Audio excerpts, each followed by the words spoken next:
Hey guys, it's the Football Diary podcast here, and England have beaten Germany in a knockout game in a tournament. This is epic and it feels great. I can't believe it.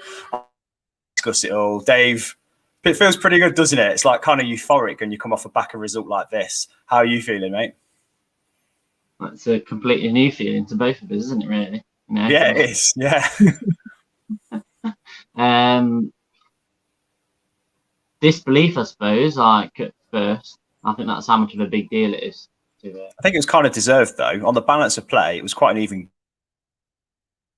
Yeah, I think on the new back of, I think in terms of the new generation of England fans, I think they probably don't really kind of potentially understand the meaning behind the victory. Yeah. Obviously, people who are old enough to remember Euro '96, this particular game.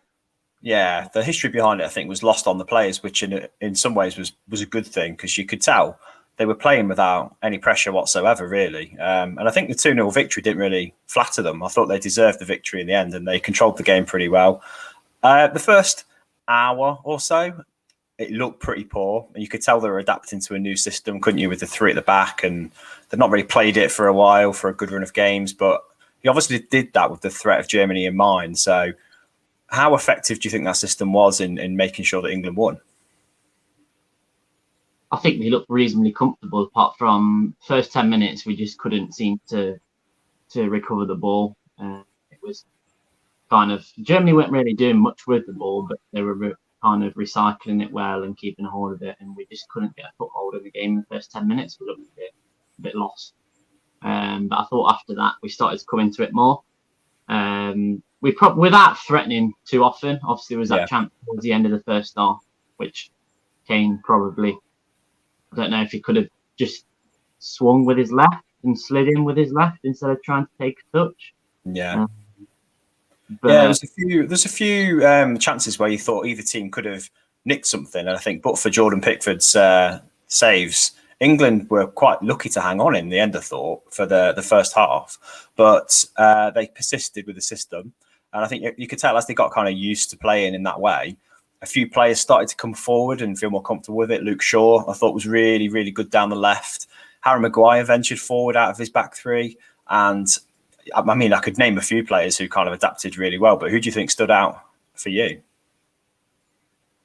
I don't think there was anybody who didn't really have a good game. I think the only player I didn't think did a lot, but didn't really put a foot wrong, was Trippier. We didn't really see much of him down that right side. I think most of it came down the left, particularly obviously when we made the difference when Grealish came on, and Shaw obviously assisted one of the goals and won the ball in midfield and laid it off for Grealish to set up the second goal.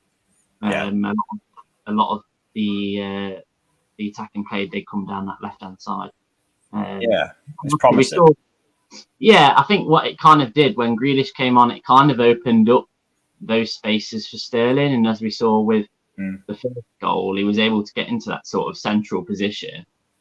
And I think it's probably where we've been lacking a little bit in the last few games, where I think Sterling's been on the left, and this is not when Grealish has been on, and he's kind of been looking for those runs being made. Yeah, true. And obviously then you got Harry Kane up there and Phil Foden. So I think he was kind of looking for someone to make that the sort of run that he made for that goal.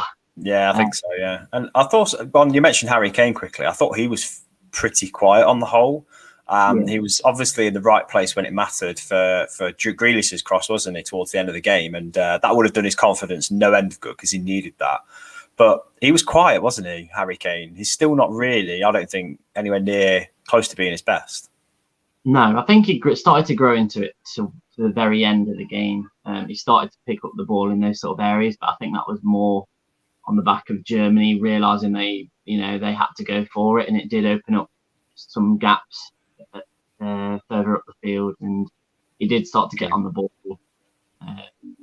kind of link play with Grealish and Sterling. Yeah, I did look at the midfield lineup as well and think maybe Rice and Phillips as just the only two midfielders is not the best to come up against, like the likes of Toni Kroos and Goretzka. but they did well. They held their own. I reckon that I was worried, and me and Miles touched on it, that Jordan Henderson would start this game just to play it safe. And thankfully he didn't, because I think those two, Rice and Phillips, did brilliantly again. I think they've been trusted by Southgate and delivered every time pretty much. I can't say they've put a foot wrong in the games they've played for them together. So midfield was less overrun than I thought it would be, which is a relief really, because that could have been the area where we lost the game. But I was gobsmacked to see Germany not starting Joshua Kimmich in the middle.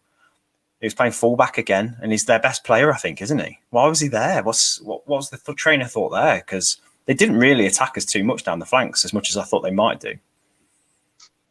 Yeah, I think one of the things, obviously, Gundogan wasn't available either. He obviously picked up an injury. I feel like he was a big miss for them. He's a completely different midfielder to what they actually have. In kind of just how he recycles the ball and obviously can pick those passes in behind. We didn't see a great amount of threat from them. There was obviously a couple of times in the first half when they managed to get through, and you thought, well, hang on, how are they getting through two defensive midfielders and then a back five? They're still finding pockets of space, but I think we did adapt well to the system. As the game grew on, we did look more comfortable. Not in just defensively, but I think in those attacking transitions from defence through to midfield. It was odd because at times it was almost like Maguire was carrying the ball and he was kind of carrying it through midfield. Yeah, he was. It was like an extra midfielder, wasn't he, I reckon? Because he plays the ball through so well at his feet. I think he's being encouraged and instructed, really, in some ways by Southgate to do that, because I thought he was a real threat. You can't really get near the guy. He's such a big physical man in the middle of the pitch, and he runs forward at quite a bit of pace for somebody so big. And I think Germany didn't really know how to sort of deal with that. It's a bit confusing for them. I think he does that more so when he knows he's got a back three, and two defensive midfielders covering him. So if he loses the ball or makes a mistake, he knows that he's got that protection behind him. But it's my only worry really was wondering whether we would make enough. We would create enough, I think, in that system. And we didn't create much in the first half, but we didn't look as though Germany weren't really in control of the game. That makes sense. There's no threat really, was there? I don't think, for a while. It was kind of 50-50, and I think even England actually edged the possession in that first half as well. So I wasn't overly worried by anything. I think there was a couple of moments which you thought, Yeah, I think Germany on a different day with different players from their past would have finished a lot of the chances they had, because they did have quite a few decent ones. Obviously, Thomas Muller's towards the end of the second half could have changed the game completely at 1-0 up to England. Making it 1-1 would have shifted momentum quite a lot. That would have been a whole different challenge for Southgate to adapt to, wouldn't it, really? Because I think Germany would have put their foot down and really pushed for a winner then. But it never happened. And that's kind of testament to the response to that, because you could see Sterling was gutted to have let that happen, because it was kind of his fault, wasn't it? But he responded brilliantly, got his head up and just got on with it. Give credit to, I think, Pickford for, if that goal goes in, then momentum completely swings, doesn't it? And you've got a different narrative that Sterling's, the saviour, hero to zero in a way. I think the two saves that he did make, one obviously against Werner, and then that one that was a bit of a snapshot from Havertz on the edge of the area. I think that was harder save than you actually thought. Like in real time, it came at him so quickly. Yeah, his reactions and his agility have always been pretty solid, but at this tournament so far, he's easily palmed away chances like that so far. It looks easy. That's the thing when you look at it in slow motion. But he's not the tallest goalkeeper, I don't think. So he has to be quite quick, and he has to see the ball and react to it as quickly as he can. Otherwise, he's not going to get to it. So it's an impressive feat. And the Havertz shot that he tipped over, I don't think it got enough kind of praise, really. It was a really impressive save and an impressive performance overall from Pickford. I mean, I think me and you were both quite adamant that his England days were almost numbered and that Dean Henderson was waiting to step into his shoes. But he's been brilliant, hasn't he? He's been solid this tournament. Not conceded a goal yet again, so you can't complain, really. No, and I think, it's always encouraging when you don't concede goals. It's encouraging that you see we've scored goals against a high quality opposition now, because we were even struggling, against the smaller teams. Yeah. We're advancing through this competition. So is that like a sly dig at Scotland then, Dave? Well, it's, the lesser quality team, should we say. Yeah. Having said that, obviously, don't know what to say about Czech Republic, whether they're a lesser quality or not, because, they're surprising everyone at the moment. So, yeah, very true. I mean, we looked at the team sheet and we looked at the formation, and I think me and Miles talked about it in the last pod, and we were worried that the formation that he played in the end would be far too conservative. And it was, I think, for a while until the players got used to it. I think it was the change in the middle of a tournament that worried me the most, to be fair. But they adapted to it really well. Is this kind of validation for Southgate's tactics on the day? Because he clearly played for preservation, didn't he, really, for the first half at least. And it was only when he started to bring the likes of Jack Grealish on that you thought, yeah, maybe he's going for the attack now. It's changing the momentum and he can sense it. Do you think he got it right on the day? I can see why he plays Sterling and Saka either side of Kane, just because I feel like it offers a better balance than the whole team. In terms of that, obviously they're both defensively. Saka can play fullback, so he knows the importance of defending and tracking back. As does Sterling, who's aggressive in his press, and we can't really complain about what he's done through the tournament so far. He's been, he's made those decisive actions, hasn't he? Won his games. So I can see why he plays those two players, and I think as the game advances, I know Miles mentioned that Grealish, he grows into games, but he as we saw, he came on and made a decisive impact straight away. So great impact, yeah.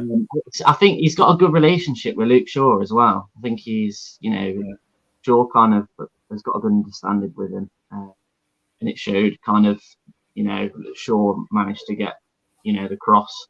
I think it was Grealish who actually laid it off to Shaw, wasn't it? And then vice versa, Shaw gave it to Grealish and he got the assist for that one. So they've clearly got a good relationship down that wing, and it's only good for us really that we've got these options, because we'll have these games where we're crying out somebody to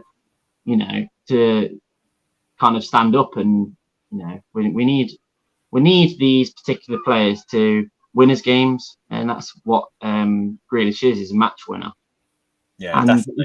It's not just him as a match winner. He makes bigger players play better. He makes Kane play better. He makes those around him. He gives them more opportunities. So definitely, yeah, he's an exciting player to watch, and I think every time you can see that he's ready and to come on as a substitute, the crowd gets really excited about it as well. His face comes up on the Wembley screen, and there's cheers going around. So he's a hugely popular player, isn't he, for the team and for the fans as well. I love watching him play, I'll be honest. I think he's really creative. He's one of the best with the ball at his feet, I think, in the England squad. And the way he changed the dynamic of the front three, it just opened up the game no end when it really needed opening up. And I think, to Southgate's credit, he held him back for that kind of moment. I think he felt like he needed to not concede against Germany until it was time to sort of unleash Grealish, and he did, and it paid off. England rode their luck a heck of a lot. There's a few chances that on a different day and with maybe more quality forwards, England would have gone behind to that, but they didn't. So it was a little bit of luck there. But when was the last time England have had any kind of luck like that in a tournament? This feels like maybe in 2 or 3 tournaments ago, we'd have been embarrassed in this game, but we weren't. So we rode a luck and we actually took our chances really well. We've mentioned game management. I've heard game management all the time about this game, but it was more than game management. I think it was just setting up a system to get a result, wasn't it, from the off? And he did that really, really well. The question is now, would he use this formation again against the likes of Ukraine in the next round? I really hope not, because I think Ukraine, and we'll touch on in a moment, are kind of there for the taking, aren't they, really? But he's held back a lot of players. He's not even introduced Mason Mount back into the team yet. He's not introduced Sancho at all, apart from a little cameo at the end of one game. So how much more can this England team give. And that's probably the exciting thing for me. For all we talk about football coming home and getting excited, I honestly haven't seen that much to get me excited yet. I mean, the Germany game was the closest I've got to getting genuinely excited about England's prospects, because we did turn it on every now and again. But let's not forget the first hour or so was poor. It was really poor. However, there's a lot to be excited about with what's waiting in the wings, and hopefully the system changes up to be a little bit more attacking. But I'm not going to complain. We won. So at the end of the day, I think if any England fans are grumbling about that, this is the situation we wish we were in previous tournaments. I mean, you and me, Dave, we're old enough to kind of remember when England were just embarrassingly poor against these massive nations. No matter how good the players were for these teams or how poor the players were for these teams, the likes of Germany and Portugal and Argentina used to always beat us. It was like a given that we'd just buckle under pressure. But none of these players on the England team that day showed any kind of pressure at all, did they, really? That was great to see.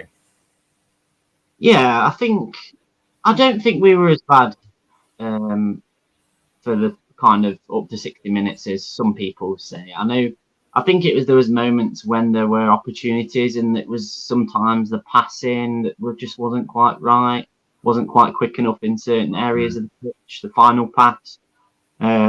I don't think Sterling was as great as everyone mentioned he was. He had a lot of opportunities to get that final pass off a lot quicker, but that's Sterling. He's still now even inconsistent with his decision making. I think he had a good game overall, but I don't think. It did, yeah.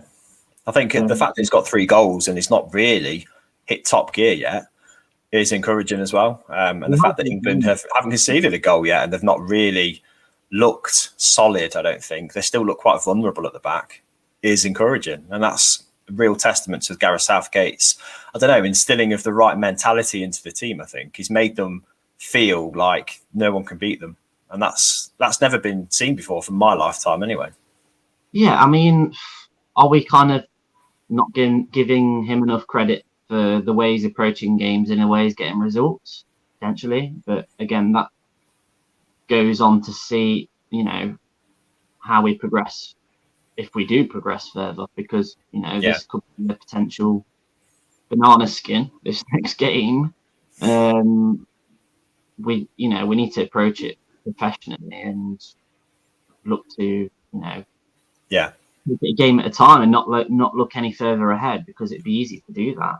It is really difficult to not look ahead because the path ahead does look inviting, doesn't it? So let's not get too excited or carried away. I don't like being accused of being arrogant as an English fan. So we'll scoot over that really and just hope that Ukraine are as flimsy as they looked in their game against Sweden, because they didn't look too great, did they? But let's not talk about that game too much. What I want to talk about was June the 28th. So June the 28th was Monday's round of games.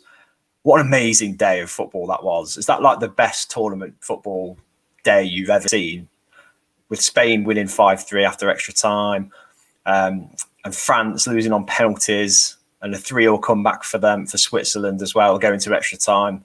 That was crazy, wasn't it, that day? I've never seen anything like it.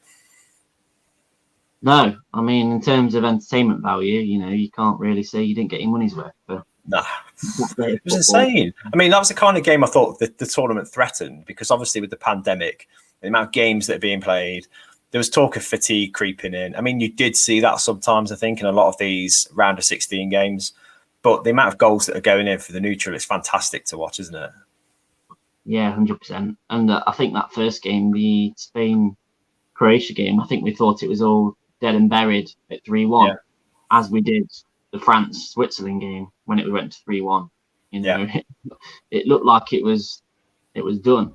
And, we've seen these comebacks. Obviously, Switzerland completed their comeback.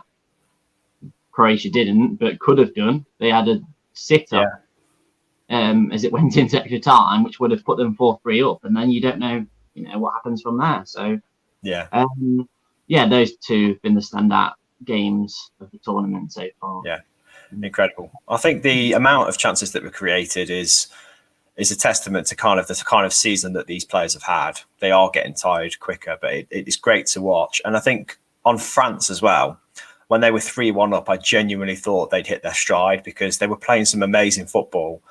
And they've been threatening to do that, but never quite got that final third. And those front three of Karim Benzema, Kylian Mbappe, and Antoine Griezmann clicking, really. But for a 20-minute spell, France looked amazing, didn't they? They looked like world champions. What the hell happened to them? Yeah, I know. They have moments, don't they? I feel like in games, it's never really a consistent period of, dominance. It's little moments that they have, and I feel like there's too many individuals in that team that just kind of don't really fit that system. I still don't know about Griezmann, whether he's good enough. Not particularly. Not obviously, he's a good enough player, but it just doesn't look right in that system. It doesn't really offer enough for me, in my opinion. I can see that. Yeah, I think they've preferred maybe Dembele to play in the front three instead, because he just creates more, doesn't he? But the midfield was incredible. Pogba had such a great game, didn't he? I mean, we're biased because we just love Paul Pogba. He's a fantastic player on his day, but he's had a wicked tournament. His goal was something else. And I think when he scored that, it felt like the icing on the cake for the France performance. And I'm kind of disappointed they capitulated in the way they did, because Switzerland don't look like a massively threatening team on paper, do they? They've got a couple of standout players, and Granit Xhaka had, again, one of the games of his life. So I don't know what happened there for him. But I think it shows as well the kind of mentality of the teams that aren't quite considered favourites. They've pulled it back and made games as even as they can, time and time again. And this tournament's so unpredictable now, isn't it, that when England do face Ukraine on Saturday, I'm kind of not that confident. I don't know about you. I'm still really wary that some upset's going to happen at some point. Oh yeah, it's all to play for. I think it shows it's a skepticism, isn't it, in England fans, despite the wealth of talent that we've got now. I think it's we're waiting to see if we're turning a new page, and we are actually consistently going to be a force to be reckoned with in major tournaments. Are we going to be making semi-finals and consistently now over the next few years? Because that's if we do, I mean, I suppose that's a sign of growth from us. It'll be interesting, like you say, there still is a bit of doubt there from. Yeah, I think so. I think the fans are positive on the whole. I think the whole football's coming home vibe is great to hear. And England fans get accused of being arrogant, don't they? But I really think we are super cautious deep down. I don't think any England fan is getting carried away too much with this, because anything could happen. I think France's result shows that, because you'd have put money on them beating Switzerland. You really would. And Croatia, I thought Spain had rolled them over. In the end, they came good, but Croatia fought brilliantly. So many teams are like really fighting for the right to be there. Even Ukraine, to an extent, they should have been beaten by Sweden, who were the better team. But they were really resilient, and that very, very last-minute extra time winner was testament to that, really. So a lot of shock so far, a lot of unpredictability. So trying to predict where England go next, trying to predict who wins out of Italy and Belgium, is impossible at the minute. And it's great for a neutral to watch at the minute. I think this tournament's opening up to be one of the best for whatever reason, whether it be fatigue. I don't care. It's a great watch, isn't it? Yeah, I feel, there's obviously a lot more to look forward to. I know it's gone quickly, though, hasn't it, really? Yeah. The tournament itself, we're at, coming up to the eventually the semi-finals. We've got the quarterfinals just around the corner. So, yeah, I think we just kind of have to make the most of it and take all these games in, because it clearly, I think in terms of being an England fan like ourselves, we didn't really, it went through a period of not really knowing what it felt like to have a big say in these tournaments. I think that's the thing. It feels like an alien sensation, doesn't it? This is what it feels like to actually go this far in a tournament. So I think this is why we didn't really look forward to it. So you appreciate it more. Probably. Do you know what? You're actually right. I think you do start watching the game with hope, but you always watch England games with hope. And how many times have we been absolutely distraught and disappointed at a result that should have gone our way? How many times have we lost on a penalty shootout and been full of hope and seeing footballs coming home? Too many in my lifetime to count. And this feeling of being in control against the Germany team, any Germany team, is just really weird. It's like you wake up the next morning and read the news and think, yeah, it actually happened. This game happened. So, yeah, I think every England fan's really excited, definitely. Optimistic, cautiously. But it's going to be a fantastic tournament for England, whatever happens. Having said that, if they get knocked out by Ukraine, the Germany result is completely irrelevant. It will get looked at in no positive light at all because of the losing to Ukraine is not an option, is it really? They should convincingly beat them from what we've seen. Well, no, that's what obviously they're saying is, if we beat Germany and we go out to Ukraine, it means absolutely nothing. So yeah, we need to capitalise now. And all due respect to Ukraine, England should be beating them comfortably with the players that they've got. I feel like we'll have more of the ball, so it wouldn't surprise me to see potentially Grealish start. I'm not sure whether it will be along with Foden. I think it might be one or the other. Yeah, I think so. I think Miles touched on a system that I thought they'd play against Germany as well, where try and incorporate Mount and Grealish or Foden in the same team, where one of them's like a number 10 attacking midfielder and one's out wide on the left. So that might be a thing. If it is, then great. I'll be excited for that. I think Saka's kind of made the right-hand berth his own now. I don't know about you, but he looked confident. He didn't look like he had any fear against Germany. But I would love to see Jadon Sancho get some minutes. I really would. Again, as a Man United fan, and he's a new Man United player nearly, it would be great to see him in action in an England shirt. I think he deserves it for the season he's had. But you've got to learn to trust Southgate now. I mean, he's been proven right. He hasn't conceded any goals. We've won games in tough circumstances as well, because the Croatia game was a tough one. The Czech Republic game was a tough one. We could have lost to Scotland in a scrappy derby in the rain, and we didn't. So, yeah, we have to trust the process a little bit. I think I'm earning more respect for Gareth Southgate as the tournament goes on, because you can kind of see the plan that he's developing a little bit more. Whereas I think 2 games into the tournament, we were going on this very pod. I don't know what formation he prefers. I don't know which players he trusts.